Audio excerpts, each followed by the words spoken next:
उस शांत रात में, जब पूरी दुनिया गहरी नींद में थी, बेथलहेम के छोटे से नगर के ऊपर एक अनोखा तारा चमक रहा था।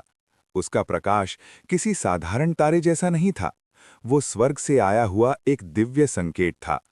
उसी तारे की रोशनी एक छोटे से अस्तबल पर गिर रही थी, जहां संसार के उद्धारकर्ता प्रभु यीशु का जन्म हुआ। अस्तबल के अंदर मां मरियम अपने नवजात शिशु को गोद में लिए बड़ी कोमलता से मुस्कुरा रही थीं। उनका नीला ओढ़ना और सफेद वस्त्र उस दिव्य प्रकाश में और भी पवित्र दिखते थे। पास ही खड़े योसेफ, विनम्र और शांत आंखों वाले, अपने प्रभु पुत्र को देखकर कृतज्ञता से भर उठे। नवजात यीशु छोटी छोटी हंसी भर रहे थे। अपने छोटे हाथों से मरियम के चेहरे को छूने की कोशिश कर रहे थे। मरियम उन्हें धीरे धीरे झुलाती, उनके माथे को प्यार से चूमती, और यीशु भी मासूम मुस्कान से जवाब देते। पूरा दृश्य ऐसा प्रतीत हो रहा था जैसे स्वर्ग स्वयं पृथ्वी पर उतर आया हो।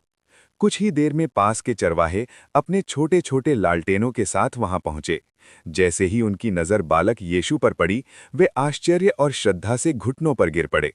उनमें से एक चरवाहा अपने साथ एक सफेद मेमना लाया था। उसने उस मेमने को मरियम और यीशु के सामने रखा। मेमना शांत होकर वहीं लेट गया, मानो वो भी प्रभु की उपस्थिति को पहचान रहा हो। योसेफ ने आग जलाकर सबको गर्मी दी। आग की हल्की लौ बालक यीशु के चेहरे पर पड़ते हुए उसे और भी स्वर्गिक बना रही थी। थोड़ी ही देर में दूर देशों से आने वाले 3 ज्ञानियों को भी वही तारा इस अस्तबल तक ले आया।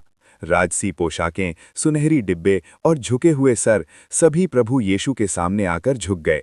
उन्होंने सोना, लोबान और गंधरस भेंट किया, दुनिया के सबसे अनमोल उपहार।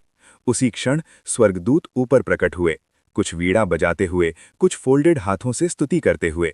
उनका संगीत इतना कोमल था कि हवा भी उसे सुनकर ठहर सी गई। दिव्य प्रकाश पूरे अस्तबल में फैल गया। बाहर खड़े जानवर, ऊंट, भेड़, गधे, सब पूरी शांति में थे। वातावरण में एक गहरी स्थिरता थी, जैसे पृथ्वी भी उस पल को संभाल कर रखना चाहती हो। अंत में मरियम ने यीशु को अपने सीने से लगा लिया। योसेफ ने प्रेम से उन्हें अपनी बाहों में समेट लिया। दोनों के सिर के ऊपर एक हल्का सुनहरा प्रभामंडल चमक उठा।